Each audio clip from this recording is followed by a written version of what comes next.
Good morning on this Thanksgiving morning. Well, it is celebrated in the United States and in Canada and some other countries. So, to all of you who have a Thanksgiving Day today, I wish you a very happy day. And because of today's importance for the United States, I like to share some facts about Thanksgiving that I found out yesterday. And I like to start with the indigenous Native American people. But before we get to that, today Thanksgiving in the USA is celebrated in different ways. Some people, they will gather with their families and share a meal, exchanging prayers and stories from the rich oral history of Native Americans, and others they will do a fast for the entire day. But whatever you do today, let's hear some things that relate to the United American Indians. For instance, the United American Indians of New England. They meet each year at Plymouth Rock on Coles Hill to mourn their history. They gather at the feet of a statue of Grand Sachem Massasoit of the Wampanoag to remember and to reflect in the hope that America will never forget the sacrifices and the tragedies of its native people. The real roots of Thanksgiving is the rethinking of what happened 400 years ago at the first feast in Plymouth.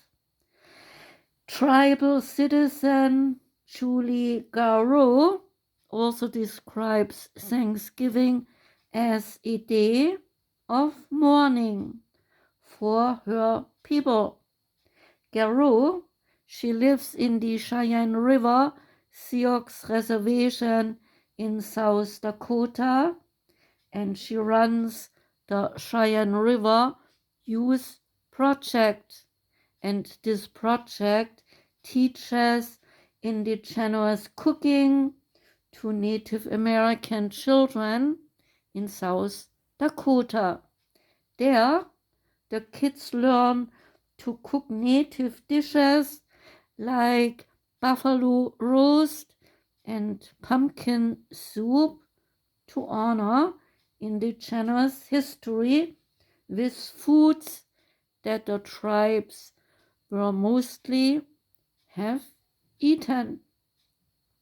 The children also learn to make home-cooked tacos, and in one Cheyenne River Youth Project, the children also make wasna, which is a traditional food of the Plains Indians. It is made from a mixture of dried meat, usually buffalo meat, dried berries, usually choke cherries, and fat, usually kidney fat or bone marrow, that is pounded together with a mortar and a pestle.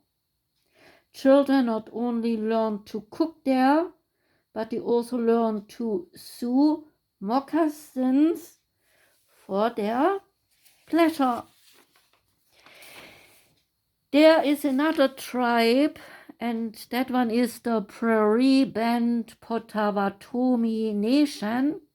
It is a federally recognized tribe in Kansas, and the president and CEO of this tribe is Joshua Arca, and he oversees the partnerships with Native Americans, and he says, I had a very blended household because my mom's side of the family is Native American and my father's side is Mexican American. Thanksgiving was always a celebration together with the family, and along with a Thanksgiving turkey, our Kay's family will eat a wild rice casserole because wild rice is a staple food for the Potawatomi tribe of the northern Great Lakes region.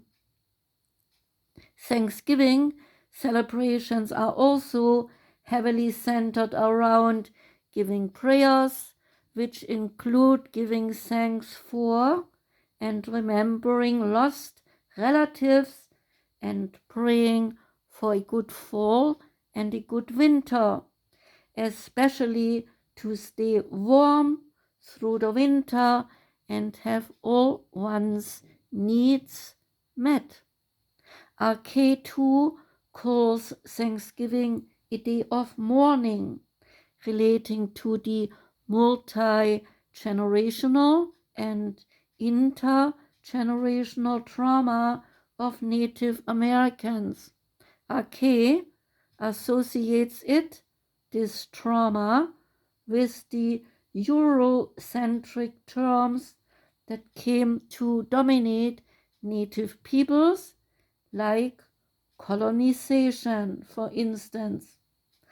K wants the grade school children to celebrate Thanksgiving in their classrooms together with other children and not to be bothered by the darker facts of history. But he wants also that the educators share Thanksgiving facts in all American schools sometime before high school graduation is there. And here are now some Thanksgiving facts that I gathered by Googling. There is the fact that the first Thanksgiving was celebrated in 1621 over a 3-day harvest festival. There is the fact that turkey was not on the menu at the first Thanksgiving. Abraham Lincoln proclaimed Thanksgiving a national holiday on October the 3rd, 1863.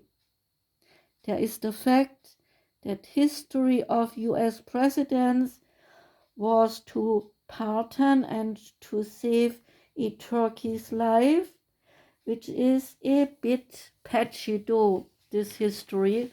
We do not know exactly when it started. There is that the historians have no record of turkey being eaten at the first Thanksgiving. Instead, most likely, the people then ate ducks, geese, and even swans, served to the English settlers and the Native Americans. There is the fact that Benjamin Franklin wanted the turkey to be the national bird. He even wrote a letter to his daughter where Benjamin Franklin wrote to her, "For my own part, I wish the bald eagle had not been chosen to be the representative of our country." And he continued that for him the truth was that in comparison the turkey is a much more respectable bird. And although Franklin did not get his wish, his letter did inspire a song in the Tony-winning musical in 17 1776 about the drafting of the Declaration of Independence. The first Macy's Thanksgiving Day Parade, it's also a fact, featured Central Park Zoo animals. It was originally called Macy's Christmas Parade to kick off the holiday shopping season. It was held in 1924. The first parade included monkeys, bears, camels, and elephants borrowed from the Central Park Zoo instead of the traditional character balloons we know today. Today, Snoopy has made the most appearances of any balloons in the Macy's Thanksgiving Day Parade. Snoopy made his debut as a balloon in 1968 before he was replaced by Charlie Brown in 2016. But Snoopy returned as an astronaut for the 2019 parade. A fact is that Sarah Josepha Hale was actually the mother of Thanksgiving. Famous for writing Mary Had a Little Lamb, Sarah Josepha Hale was a 19th century writer and editor who was nicknamed the mother or the grandmother of Thanksgiving.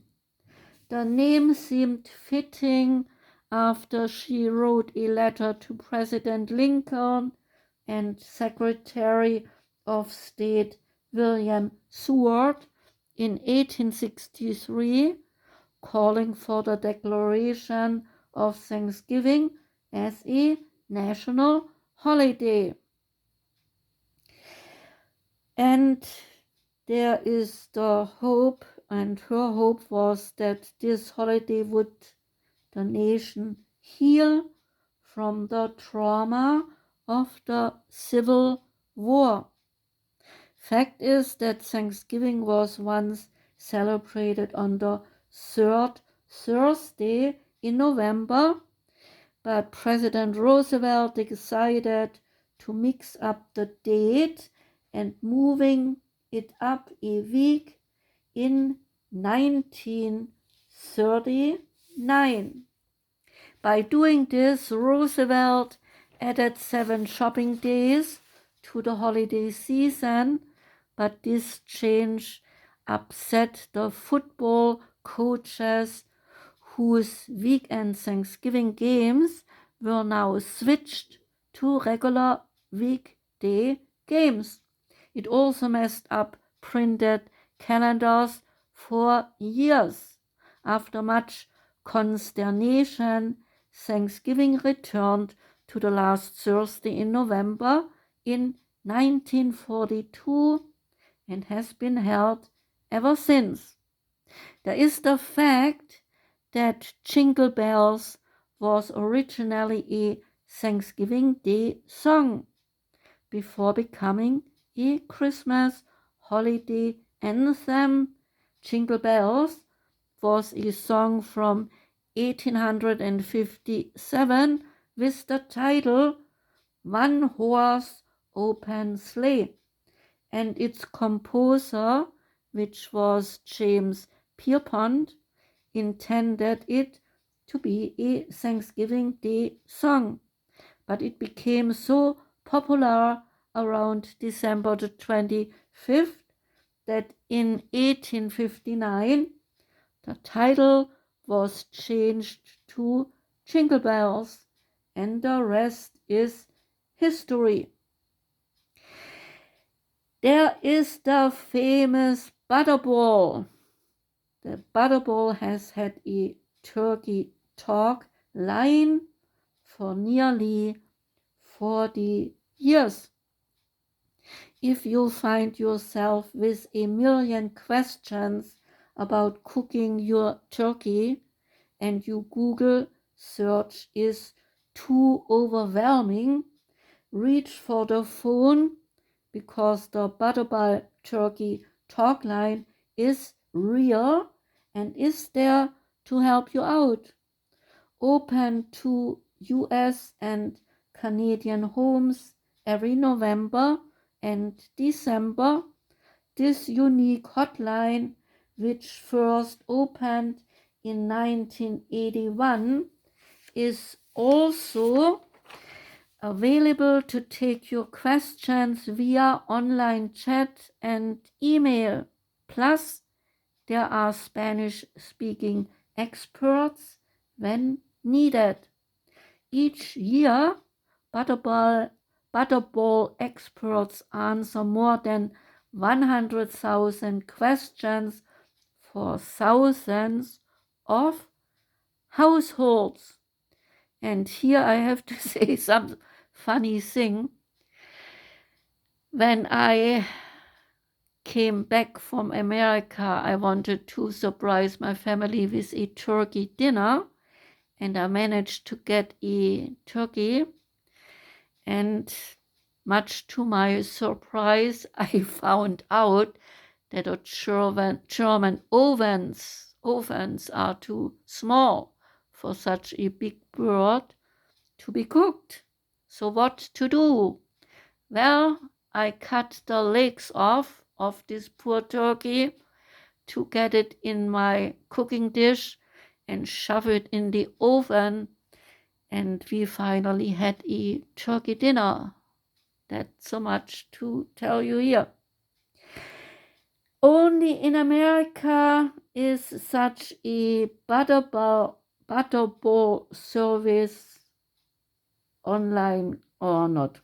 Only in America is such service of a phone service possible, I see here. A fact is that each year about 46 million turkeys are cooked. Thanksgiving Day and turkey go hand in hand, so this number should not be too much of a surprise. And although not all Americans celebrate a holiday or eat turkey, there are still millions of families who gather around the table partaking in one of the most special meals of the year. And for those who are not satisfied with only one day of it, Christmas is another season for cooking turkey. There is the fact that the turkey's so-called tryptophan, said to cause you getting tired after eating turkey due to the amino acid tryptophan. But this is a false claim. This holiday bird is not a reason why you cannot imagine doing anything else but watching football on the couch. No, it is because you overate. Oh yes, after eating a big portion of everything, not just the turkey, your body is basically going into shutdown mode. And when you have eaten big portions of any foods, your body gets sluggish and tired, and this phenomenon is called postprandial fatigue, according to the doctor Daniel Barone. There is the fact that the majority of Americans secretly dislike classic Thanksgiving dishes, but they eat them anyway. What? Yes, they eat the stuff anyway. What is wrong with them is my question. A whopping 68% of Americans dislike Thanksgiving dishes like canned cranberry sauce, pumpkin pie, and even turkey itself, according to a 2019 Instacart survey of more than 2,000 US adults conducted online by the Harris poll. But these people still eat the Thanksgiving meal in honor of tradition. Well, that is really cute here now. But despite of it all, times are changing, and now 30% of Thanksgiving dinners hosts serve something other than turkey as their main course. There is the fact that many people enjoy Thanksgiving leftovers, however, more than the meal itself. The atmosphere on Thanksgiving Day is unlike any other. The kitchen is bustling with last-minute cooking. The dining table is set with the best china, and a football game is playing on TV. So the people are too busy that day, and that might be the reason why people actually enjoy the leftovers next days more.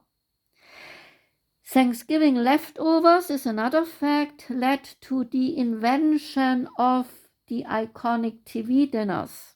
Well, sort of.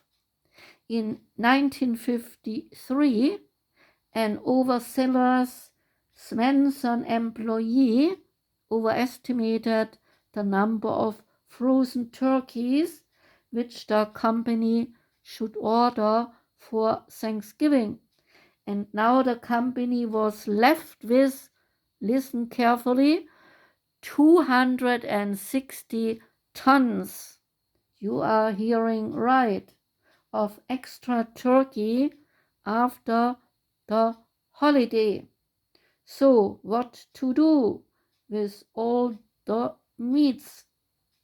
Well, the salesman Gary Thomas came up with the brilliant idea to create and sell individual turkey dinners complete with cornbread dressing, gravy, peas, and sweet potatoes on reheatable trays, just like the airline meals.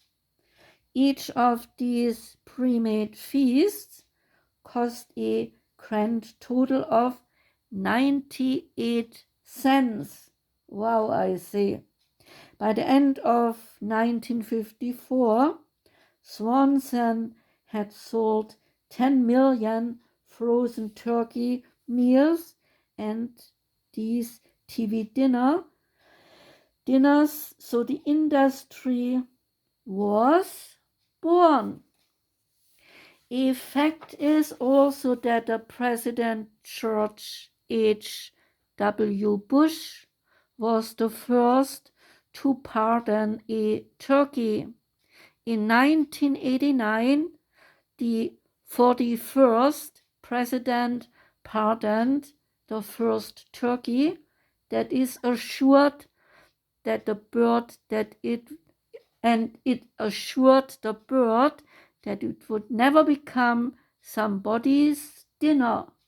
After noticing that a 50-pound bird looked a bit antsy at the official Thanksgiving proclamation. That is cute. Since then, every president has upheld this tradition, and in 2005 and 2009, the birds went to Disneyland and Disney World parks to participate in the annual Thanksgiving parades. Yes, you heard it right. In November of 1926, President Calvin Coolidge was receiving a gift. That is also a fact. He was receiving a live raccoon intended to be his Thanksgiving dinner. He was not crazy about trying out eating a raccoon. I wouldn't be either. I fully sympathize with that. So the president decided to keep this raccoon as a pet. Both President Coolidge and the First Lady Grace Coolidge were known to be animal lovers, so eating that raccoon was out of the question. There is the fact that Wednesday before Thanksgiving is known as Drinksgiving. The holiday season is a time of celebration, which means toasts upon toasts. And so the night before Thanksgiving has come to be known as the one of the booziest days of the year. It's even dubbed Black Wednesday in some places. The bars are not the only businesses that experience a boom on the evening of Thanksgiving. Uber has even offered free rides on that day over the past few years. There is the fact of Black Friday, also known as the day after Thanksgiving. It is the busiest day for, no, not shoppers, but for plumbers. Sure, it is a big day for shoppers as well, but do not forget the drainage professionals. The plumbing and the drainage companies do not really get the Friday off after Thanksgiving. Oh no! This is one of their busiest days of the year for all the plumbers. You might ask why?